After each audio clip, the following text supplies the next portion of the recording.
Guys, welcome to Pod Maverick After Dark. I am Kirk Henderson, joined as always by Josh Bowe. We're coming to you. It is Saturday night, about 10:15. The Dallas Mavericks just lost to the Memphis Grizzlies, 102-96. Josh, how are you? I'm good. Anyone that's watching right now we're in sicko zone, right? We're in like, if you spent your Saturday night watching this game and now you're spending the rest of your Saturday night watching us, you're a sicko, and that's okay. Because we need the sickos. We do need the sickos. That's what's gonna get us through this. This was one of, I think, quietly one of the most offensively challenged games the Mavericks have played all season, and it was really hidden by the outlier 3-point performance. And I say outlier just because it is from Klay Thompson and from Brandon Williams early in the game. I'm looking at the shots here. Brandon Williams hit 2 early threes and then nothing again. Klay came in. He was 6 of 12 for the game, but I mean, that it just is an outlier relative to how he normally plays. And it hid a lot of the Mavericks shortcomings because the first half that game ended. The Mavericks ended up at the half 47-43, but it was awful. It was just awful. And it's the sort of game where I was writing the recap, and I tend to take too many notes and then put stuff down on paper. It is what it is. And then after the game, I trimmed stuff down, and I had maybe 125 words at halftime. I was just like, what is there to write? There's just nothing to write. Cooper was ineffective, and that continued kind of throughout the whole game. He had probably 3 really, raise out of your seat plays, but he missed some I don't want to say easy shots, but the shots that have been going down for him lately on these left-handed drives, and then the offense sort of went away from him. Brandon Williams was kind of the only bright spot in the offense early until Klay Thompson started raining threes. Mm-hmm. And it's like you go into halftime, right? What are we watching? What are we watching here? And the Grizzlies come because the Grizzlies were off even worse. If you can believe it. I mean, they shot the Mavericks just hysterical 3-point defensive shooting luck continues. And they lost. Yep. I looked it up, and this isn't accounting for this game, so these numbers are only going to get better. Mm-hmm. But the Mavericks are have the 5th best opponent 3-point shooting percentage at 32.8. There's only 4 of the teams with better marks in terms of like a lower number. And then also, and like, people want to say, well, they're playing good defense, that's why it's low. Okay, I don't want to. I know, but like if someone wants to argue that, they're second in opponent free throw percentage. Teams are shooting 74% on the season against them. The only team that has a better number is the Rockets, and they're at 73. And there's no such thing as free throw shooting defense. So I mean, they're playing on the road. I mean, they played 13 home games like that. I wonder if that's a little bit of it. I mean, it's part of that, and they're playing. I mean, how many bad teams have they played in these first 18 or so games? So yeah, I mean, that's going to come around, but they can only play who's on their schedule. But this was, I mean, second night of a back-to-back, people are going to use that as an excuse. Lively was out. PJ did get hurt, but, Memphis is just as banged up, if not worse. And it's also, it's a home back-to-back. They didn't travel. They all went to sleep in your own bed. Yeah, you go home. Yeah, next day. I don't really want to talk about it, because if we want to talk about that, then we'll just say, all right, see you later. Let's close the podcast and not even talk about the game. So yeah, I don't really want to talk about that part of it. Obviously, though, Cooper hasn't gotten used to the back-to-back, though, because I think he's been pretty bad there. So that's going to just be a learning experience for him. His game is a taxing game. Yes, because he never stops. Mm-hmm. And you could, obviously he once again hit a clutch bucket to make things interesting. I mean, the thing I wrote in the recap is when the Grizzlies came out firing in the third quarter, there were probably 3 distinct instances in the third quarter. So just in the third quarter where Memphis looked ready to blow the lid off this game. They were up 69-60, and Najee Marshall hit a grenade 3 from like 4 feet behind the arc. Coop then gets a rebound and takes it coast to coast and dunks it. Klay Thompson, or I think it was Klay, maybe it was Brandon Williams. Somebody gets fouled there and they hit 2 free throws. And this was 7 points in the span of 60 seconds. Like it was literally 60 seconds because I went back and looked. Yeah. That's the thing about playing bad teams. They are bad. So they will let you back into the game. They will let you back into the game. Right. And so you're sitting there staring at this going, is something going afoot here? Yeah. And then of course, like it's somebody like Kentavious Caldwell Pope hit a 3 for the Grizzlies to settle them. One of their 8 made threes, one of the few like outside shots that they hit all night. And then, point shaver, the hell's his name? Josh Martin? No. I can never remember our own player name. Caleb Martin. Point shaver extraordinaire, Caleb Martin, who somehow ended up as a +5 in his 12 minutes, which is really funny. Caleb Martin comes in and shoots one of his three awful 3-point attempts. Did he take 3? Took 2. No, took 2. And like we're talking barely touches the iron 3-point attempts with that kick out. And it's just all of a sudden the Mavericks are back down by 7 because the Grizzlies go and score again. And it's like that's one of the times. Those are just 2 times right there where the Grizzlies really like just stuck it to the Mavericks when the Mavericks were making a run. Fourth quarter happens, same thing. The Mavericks are down 5, and it looks like the Grizzlies are about to put them away. And it went from 89-84 to 89 up in a heartbeat. And the last 4 minutes of the game were actually really fun. It was clutch time basketball. It was 89 up. The teams traded baskets, which was the first time we've actually seen offense all game, like real offense all game for both teams at the same time. Because it went from 89 up to 98-96 in 3.5 minutes, where both teams were scoring. Like it was almost every possession somebody was hitting a shot, and Santi Aldama hits a floater to put him up 98-96, and Kidd uses one of his use it or lose it timeouts. And my take is that Kidd really murdered the momentum with that timeout.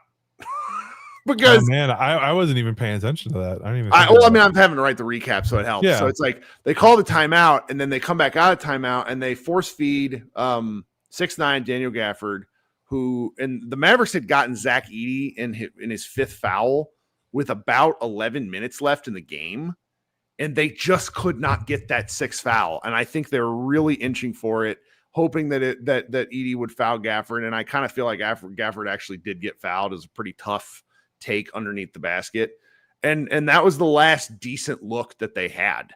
After that, the Mavericks didn't score after that timeout, which is a little bit of an indictment on the roster and Kidd at the same time. Like they had that awful, probably it felt like a 37-foot 3-pointer from the top of the key from Klay. 17 seconds left on the shot clock. That was weird.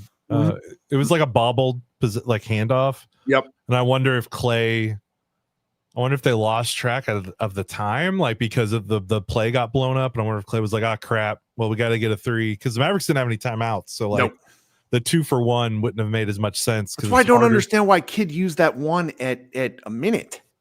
Like it was and I'm looking through the fourth quarter again here because I feel like I'm missing something because you get this. Yeah, I wonder if anything had to do with it with PJ getting hurt, or maybe PJ already long out of the game. PJ had been out of the game because I remember I was doing the live stream, and PJ had been out with whatever lower back thing is going to be bothering him, and that was just we'll circle back to that in the second half of the show. So Gafford takes the shot attempt. It's like 45 seconds left. Misses. Gafford then fouls Cedric Coward, who apparently Coward was like a 90+% free throw shooter. He misses 1 of 2, but at that point, then the Mavericks get another. That's when Klay Thompson heaves that shot with several, with the 17 seconds left on the shot clock. It was at the 22nd mark, so maybe he just thought it was a good deal. But then Cedric Coward goes 1 of 2 again, and the Mavericks just have nothing. They just have nothing, and because Zach Edey dominated the offensive glass. And really, I wrote this in my recap. So did you know that the Memphis Grizzlies coming into this game? Sorry, I've talked a whole lot. Memphis Grizzlies coming into this game were bottom 5 in the league in points in the paint per game. It surprises me considering how they play. Yeah, they were. Well, they had, but I mean, the margins are not that much. Like, yeah, even it's like 10 points between all the teams that are kind of bunched up in the middle, but it's still bottom 5, about 44 points a game. They had hit 44 points by the end of the third quarter. And so they finished out, I think, with 56. And between that and the second chance points, the Mavericks were, that's why I was like talking about that was how, the game. Yeah. So, yeah, I mean, Memphis had 23 offensive rebounds. I don't have the second chance points in front of me, but it was 20. It was 28, 29. Excuse me, 29 second chance points. That's a lot. That's a lot of second chance points. Yeah, that's that's what we talked about the other day. There's kind of 3 things that are like math things. It's offensive rebounds, it's turnovers, it's 3-point shots. In terms of, if you lose those categories, it's really hard to win, even if you do everything else perfectly, because you're just at such a disadvantage possession wise. And the Mavericks won the 3-point line, but they lost turnovers. No, they didn't lose turnovers. They actually were pretty good. They had a good turnover game for so once. they only lost, but they lost offensive rebounds so bad that it almost didn't matter. And I'm looking, and it's like, Memphis is huge, but Edey is really their only huge guy. And yeah, I mean, he had 7 offensive rebounds on his own. But you look at their starting lineup, Vince Williams had 3 offensive rebounds, Jalen Wells had 3, Aldama had 2, Omax played 17 minutes and had 2, John Conchar had 3 offensive rebounds. I know some of that, I don't know, I can't remember if they count the tip outs go to the, Edey was tipping, even if Edey didn't get it's like a rebound, scorekeeper discretion kind of thing. Even if Edey wasn't getting offensive rebound, his presence was just making a difference. But and then I look at the Mavericks and their starting center Daniel Gafford in 27 minutes had 5 defensive rebounds, and it's like, you just got to be better than that. And and you say got to be better than that, but he's a bad rebounder. He's always been a bad rebounder. So like, that's not changing. Yeah.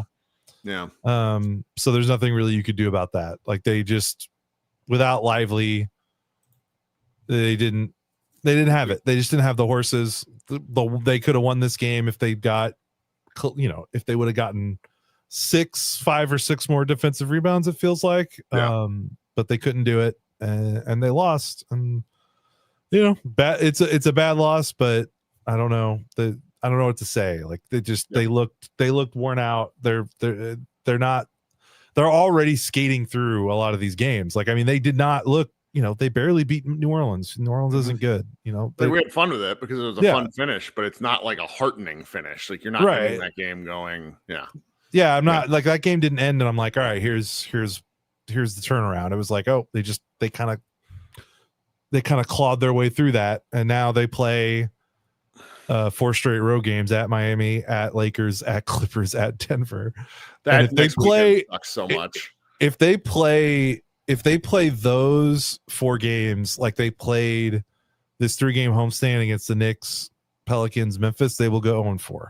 Like, well, let's come back to that after the break. Two quick points. One of the Jamie Cardona in the comments says Edey was injured to start the season, so I think their points in the paint will increase. Very good point. Yep. I forgot about that.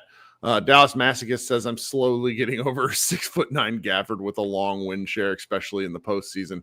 I mean, it's like Gafford's just asked to do too much. Like, we'll talk. I want to talk about this in the second half, but it's like Lively has a knee bruise and we're injury management. Like, what about this team says they can afford to injury manage anyone? We'll talk about that in a second. Okay. We got to take a quick break. Remember, 3 ways you can support the show. First, actually listen to the ads. I know that they sometimes feels like there's a lot of them. I definitely do that for the second show because I have to. Second way to support the show is to tell your friends, word of mouth. We grow the show by bringing in other fellow sickos. Every now and again, I when I see, even in Dallas, when I see Mavs fans out in public, it's like, oh yeah, that's a real sick person. Just like being willing to support this team. And then third, there's direct links in all of our shows. If you feel like supporting us that way, we would appreciate it. We will be right back after these ads. Okay, welcome back. If you want to subscribe to the show and haven't done so yet, please do so. We've experienced very little growth. Not that that is at all shocking because who is watching this team? But if you are here with us now, you're going to be here with us when the team is better. Don't know when that's going to be, but maybe sooner rather than later. Who knows? All right, so we should talk about a few more things, and we can get out of Dodge a little bit early. I want to give a little bit of credit to the Grizzlies. I have to say, getting silently killed by Cam Spencer was a very he was good. He was real good, and it's like and allow me to make a ridiculous like. Getting killed by a white guy with a loose-fitting T-shirt under his jersey in an NBA game in 2025 feels fucking surreal. Because like it's not like Cooper and AD wear those compression shirts. He had like this kind of shirt, and it was flopping, and he was so effective at things the Mavericks just didn't seem to know how to defend.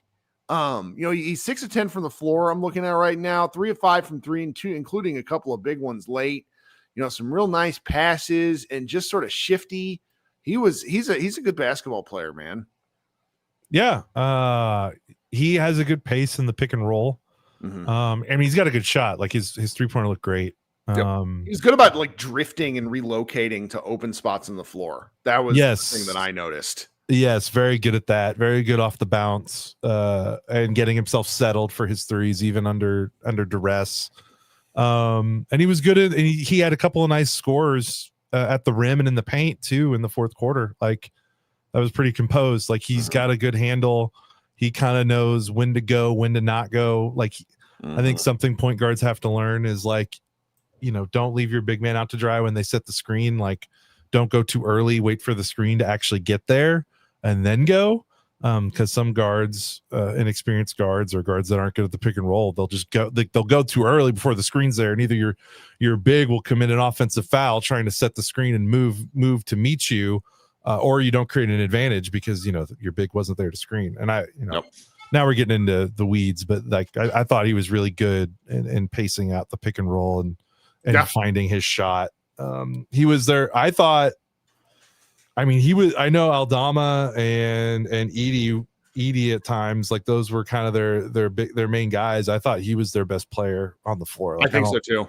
I don't think they win that game without him. And part of what stands out, at least to me, when we've watched such questionable point guard play, and I don't mean to be disrespectful to now 26-year-old Brandon Williams and D'Angelo Russell, but solid point guard play within the flow and offense just stands out.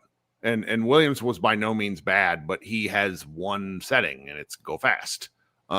He still makes some nice passes out of go fast, but it's just guys that are able to manipulate space and use change of direction way and go side to side. I liked watching Spencer play. And then, you got to pair that with Santi Aldama's play, who I really was hoping for some karma, some basically universal justice after he tripped Cooper Flagg. There were a lot of guys in my live stream that were really like upset by that. And it was, to me, I was actually laughing because it looks like the kind of thing you do when like wrestling with your brother and your mom tells you to stop and like you get up to walk away and then just like one small thing to fuck him up.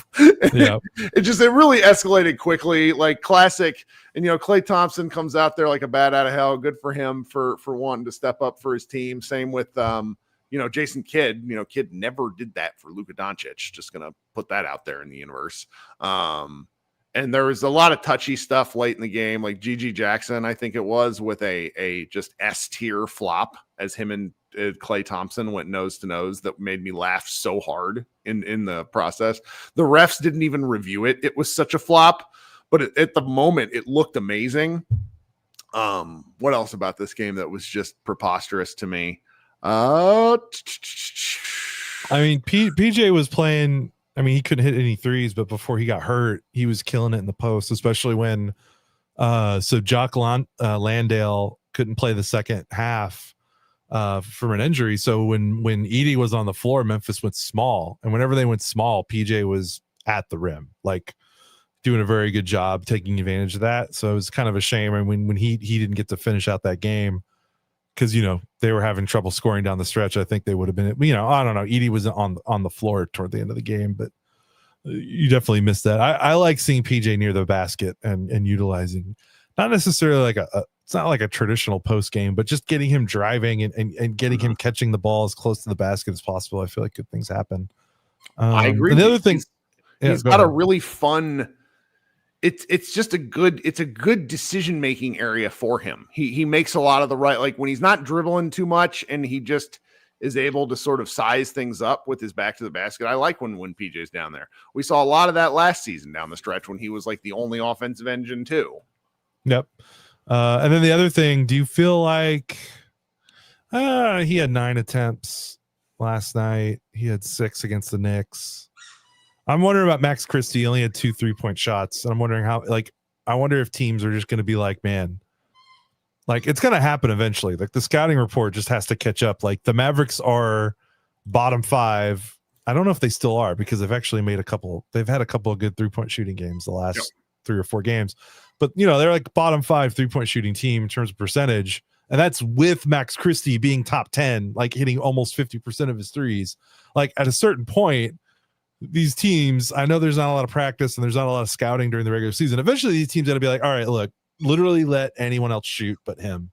Yep. And he only had 2 attempts tonight. And I feel like Memphis was kind of sticking to him because like, why wouldn't you? Like when you look at the rest of the team in terms of their shooting. So that's going to be something to watch going forward is how many 3-point attempts Christie has per game. I think that's right, because I think teams over the course of playing the Mavericks will sacrifice some 2-point makes for him not getting 3-point looks. Yes. It's a math thing over 48 minutes. Can you hear my dog squeaking toys? No, not really. Okay, good. I'll mute myself more often. They're like, I don't know what's going on with them tonight. They're both just insane. It's like, guys, it's 10:30 on a Saturday. What is happening? Guess it must be that finally crisp fall weather, so to speak. I have to make fun of Jaden Hardy. It's been several games because he's actually been pretty good, but like, yeah, he played good. He played well last night. He's just so Jaden fucking Hardy. I don't even want to say he's bad because that doesn't feel fair, because he just does the same thing every night, and it either works well enough to be like, oh, okay, he's fine, or he's just, shoot him into outer space bad. It's great. I just the Hardy experience is really there. You briefly kind of touched on schedule, and I think we got to do that before we close out, and I maybe go to a very short group therapy. In that the schedule is just, I'm very surprised when I was talking to people in the live show that I was having on them, and I was like, guys, do you understand what's happening? Because one of the guys is an eternal optimist. He comes in every show. Really enjoy talking to him. And I was just like, they have to win tonight because they might not win. If Kawhi Leonard is scheduled to come back when he's scheduled to come back, that makes the Clippers better. And that shouldn't be a shocking statement. The Clippers haven't been very good. The Clippers were the one pre-Christmas game that I thought that the Mavericks might win. Pre-Christmas. Okay. It is November 22nd. Like, you just go look at that calendar. The rest of the year, they have the Kings and Portland, who I think maybe they are at least within a toss-up in terms of favoritism. Like, I don't want to be like, oh, this is, the world's ending, but like, they're just not going to win games. I don't know. It's really bad. Like, even if Anthony Davis comes back, like, it just doesn't make a difference. Yeah. I mean, they had to go at least 1-1 to make this. Like, I'm just very curious because we haven't seen them, I'm looking at the schedule. They just haven't played consecutive games against good teams in a while. Like, they did Minnesota, New York, and Minnesota destroyed them. And then New York barely beat them.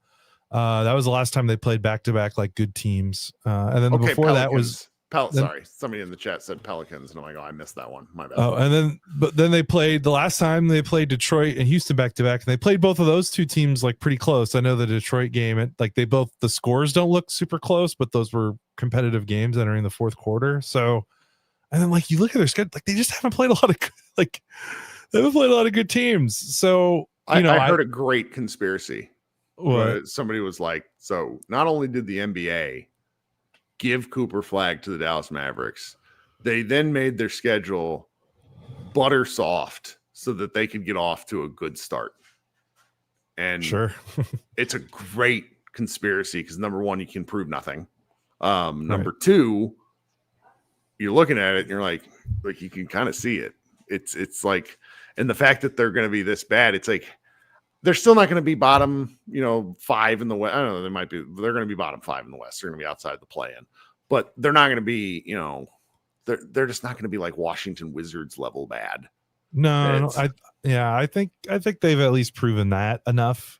But I need to see, like, you don't learn much even from this loss and then the win last night. Like, you just don't learn much. Like, you actually learn stuff, and I don't know if we need to learn that much more. They're 5-13, and they're hurt. Like, who knows if PJ Washington's going to be even available for how much of this 4-game road trip, if he's as injured as he looked leaving that game. But at least when they play the good teams, like, you can't measure them up when they're playing teams like New Orleans and Memphis and Portland and Washington and Indiana.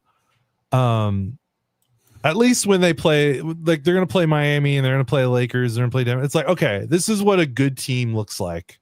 What do the Mavericks look like next to a good team? And we've seen sometimes it's been competitive. Knicks, the Houston, the Rockets game, and sometimes it's looked like, that Timberwolves game where they just got ran off the floor. So we'll see. I'm more like, I would much rather watch these next 4 games. They might lose all 4 of them by 25 points, but I would at least rather watch them.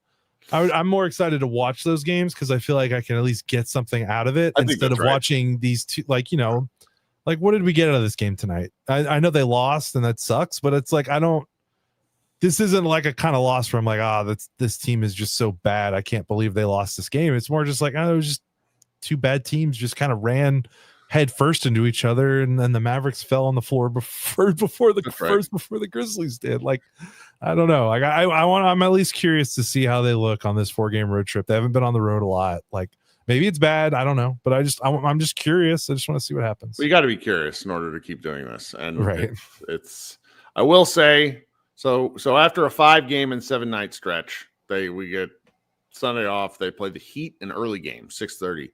Then they play 3 games in a row that are, simply put, by the time we're doing this, it's past your and I's functioning time. I'm not going to act like you and I go to bed early, but like, we're to the age now where if the Mavericks are bad, and then it's just like, our podcasts are also going to be bad. So tune in. So we'll be, I'm looking forward to this Heat game. The Heat play, if you haven't followed the Heat at all, guys, they are playing a very different brand of basketball than just about anybody else. So that one should be interesting. It's an early game. If you want to stick around for group therapy, I'm going to go ahead and host it. Don't really expect much out of it because I don't really know what we could even say out of this one. Josh, you go and enjoy the rest of your weekend. I am going to run this show, and we will see you guys on Monday night. Go Mavs. Sounds good.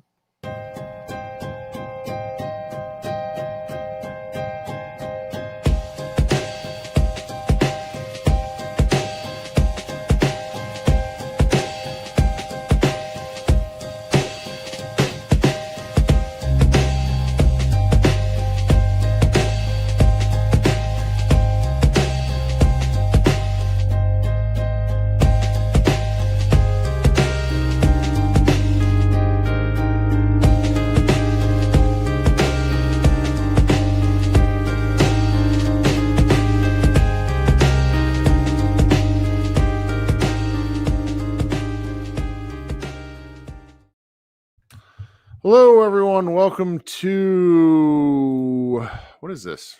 Group Therapy by Pod Maverick. It's about 10:45. Josh Bowe and I just recorded. If you're listening on the audio stream and you want to know how to participate in this show, it's very easy. You join the YouTube channel and you notice when we go live, which tends to be right after games. Josh and I do about a half-hour recap, and then we hop into this thing. This thing's really easy to join if you're interested. It is one of the more fun things that I have managed to do with our show here over the last several years. The Dallas Mavericks, let me see here, just lost to the Memphis Grizzlies in kind of an ugly game. I'm currently being very petty and watching because apparently, after the game, Ja Morant and Klay Thompson got into it. So I just Google, I'm at StatMuse, and I say, how many playoff series has Ja Morant won? And it seems he has 7 total games won. So that's interesting. So 1 series win in his entire career. So congratulations to Ja Morant for talking shit to Klay Thompson. That's very fun. He's he's kind of petered out in his own right. All right. Well, we're here. Doesn't really seem like there's anybody here tonight, which is fine. I don't really blame it. If there's questions in the chat, post them in there, and I can try to answer some of those, because I do enjoy taking questions from the crowd. I don't know. I had a good time recapping this one. I always look for like little interesting things to talk about. Cooper Flagg not being very good tonight is it's not like good interesting, but seeing that he is actually a human is fun. Past that, I'm just trying not to look too far ahead, like the Josh and I just talked about the schedule and that sort of thing. Well, okay. Doesn't seem like we have anybody. That's all right. Who wants us to be watching the Mavericks on a Saturday night? Not me. All right, I'm gonna go play video games then. You guys are thank you so much for hanging out with me and on the show. Josh and I will be back on Monday. Everybody be good. Go Mavs.